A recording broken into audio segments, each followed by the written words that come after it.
Los 4 caballos, del Apocalipsis. Apocalipsis, 6, 1 a 8, describe 4 caballos, blancos, rojos, negros y pálidos o verdes. Estos 4 espíritus compiten, patrullan y gobiernan a la humanidad.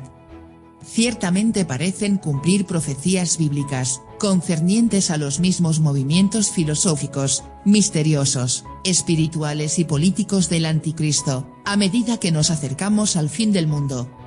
Siempre me ha interesado entender el significado de los colores que se utilizan para describir a los 4 caballos, ya que parece ser la clave para la interpretación. Cada color de caballo, describe el poder mágico empleado, y cada jinete describe la organización que usará ese poder, sus estrategias y hasta dónde llegará.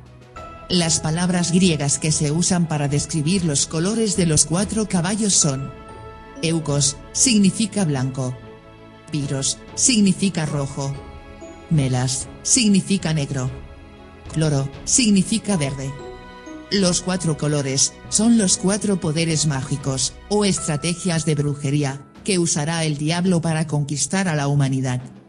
La magia blanca es considerada como la brujería religiosa y, esta es la estrategia número 1 para el Anticristo.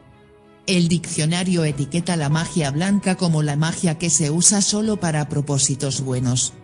Es una especie de lado oculto de la magia negra maliciosa, el espíritu de confusión. La verdad es que no hay brujería de Godly. La magia roja está representada por la violencia física. La magia negra está representada por la invocación de espíritus malignos para fines malignos. Y, la magia verde está representada por el uso de la naturaleza en la brujería. El caballo blanco. El caballo blanco es el poder mágico blanco y el jinete del caballo blanco no es el Cristo como la mayoría de la gente piensa. El caballo blanco es la brujería religiosa. El jinete del caballo blanco es un líder misterioso, espiritual y político, el Anticristo.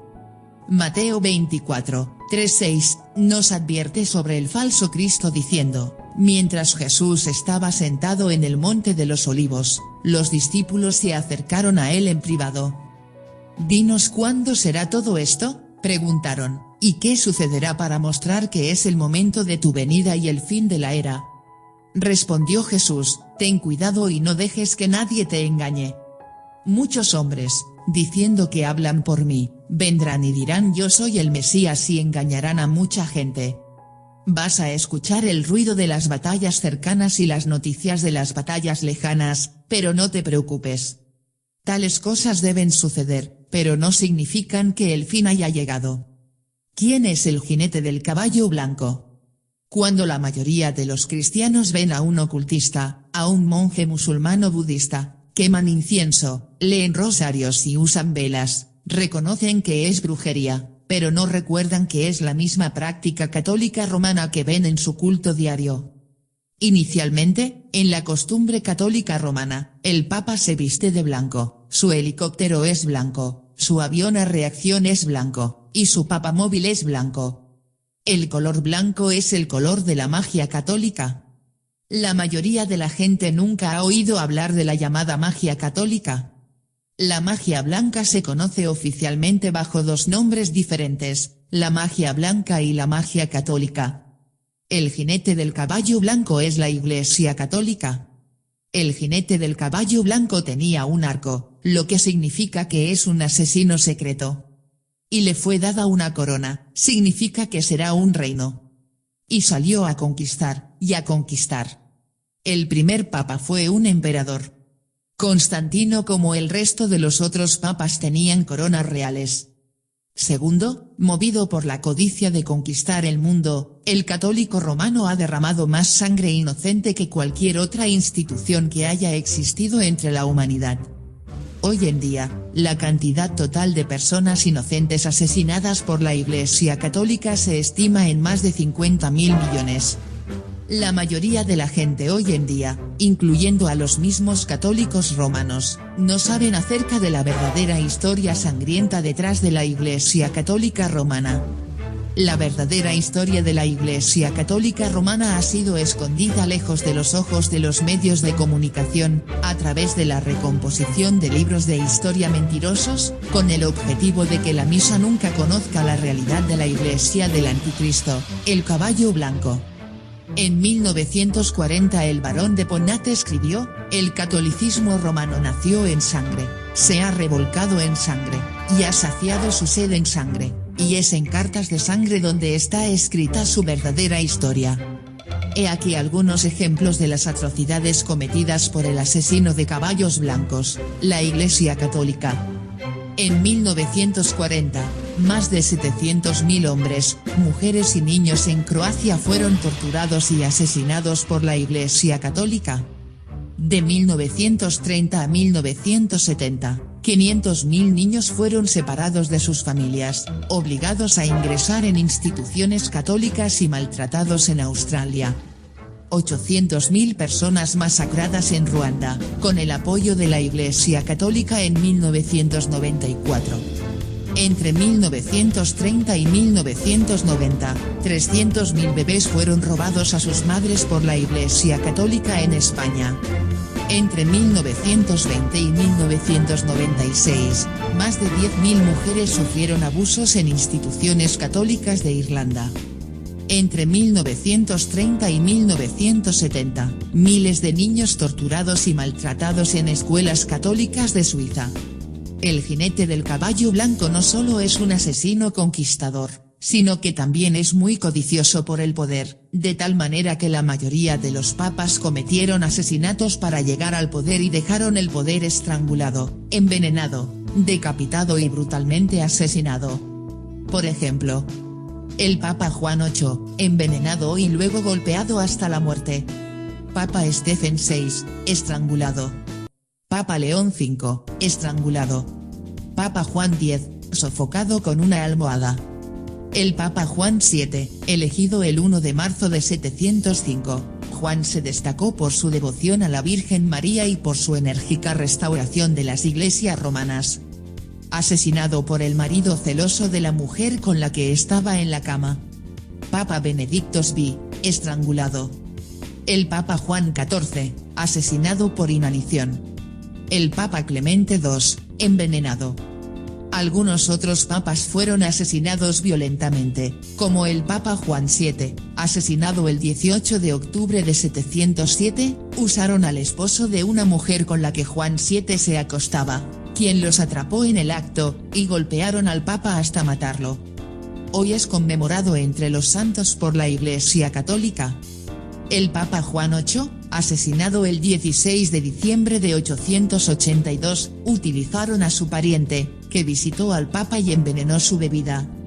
Al descubrir que el veneno no funcionaba lo suficientemente rápido, el pariente golpeó la cabeza de Juan con un martillo. Clemente I 99 después de Cristo, un ancla fue atada al cuello de Clement y fue arrojado al Mar Negro. El Papa Esteban V, después de haber eliminado a su predecesor, el Papa Formoso, lo desnudó, le cortó los 3 dedos de la mano derecha y lo arrojó al río, pero a su vez, Esteban V fue encarcelado y luego estrangulado hasta morir. Estos son solo algunos ejemplos entre los otros 45 papas brutalmente asesinados. Es triste ver cuántos cristianos se imaginan que la Iglesia Católica Romana es una iglesia cristiana. Prácticamente, incluso el Islam está un poco más cerca de la Biblia que la Iglesia Católica. Todos los preceptos de la religión católica romana niegan las enseñanzas bíblicas más importantes. Dios está formalmente en contra de las imágenes y los ídolos. Lo llama abominaciones malvadas. Ezequiel 8, de 9 a 10. Y él me dijo, entren y vean las abominaciones malvadas que están cometiendo aquí. Y entré, y miré, y he aquí que había toda clase de reptiles y bestias abominables, y todos los ídolos de la casa de Israel pintados en el muro alrededor. La Biblia continúa, como no visteis ninguna figura el día en que el Señor os habló desde en medio del fuego de Horeb, velad atentamente por vuestras almas, para que no os corrompáis y os convirtáis en una imagen aguda, en la representación de algún ídolo, en la figura de un hombre o de una mujer. Deuteronomio 4, 15-16. En el libro de los Hechos de los Apóstoles, leemos en el capítulo 4, verso 12, no hay salvación en ningún otro, porque no hay otro nombre bajo el cielo, dado a los hombres, en que podamos ser salvos. Aquí están los títulos que Roma da a María, la Inmaculada Concepción, el guardián de la fe, la madre de la Iglesia, la señora de todos los pueblos, la reina del Santo Rosario, la reina del cielo, etc. Cuando la Roma imperial ganó en las guerras, se llevó a los dioses de ese pueblo. Y el emperador Constantino, que como fundador de la Iglesia Católica Romana, a pesar de llamarse a sí mismo obispo externo, porque nunca se había convertido realmente, encontró, a petición de los paganos que vinieron a la iglesia, una razón para introducir estas estatuas de madre e hijo en los lugares de culto. Para ocultar esta abominación, se llamaban María y Jesús. Este engaño fue aceptado, y los hombres continúan adorándolos hoy en día. Ezequiel 8, 12-14 nos dice, y él me dijo, hijo de hombre, ¿ves lo que hacen los ancianos de la casa de Israel en la oscuridad, cada uno en su habitación llena de figuras? Porque dicen, el Señor no nos ve, el Señor ha abandonado la tierra. Y me dijo, verás aún más de las otras grandes abominaciones que cometen. Y me llevó a la entrada de la puerta de la casa del Señor, al lado norte. Y he aquí, había mujeres sentadas allí, llorando por Tammuz, una estatua. Si no hay otro nombre, ¿de dónde viene que hoy en día tengamos muchos otros nombres como María, José, los santos, etc.? ¿De dónde vino que María fuera tomada como intermediaria entre los hombres y el cielo?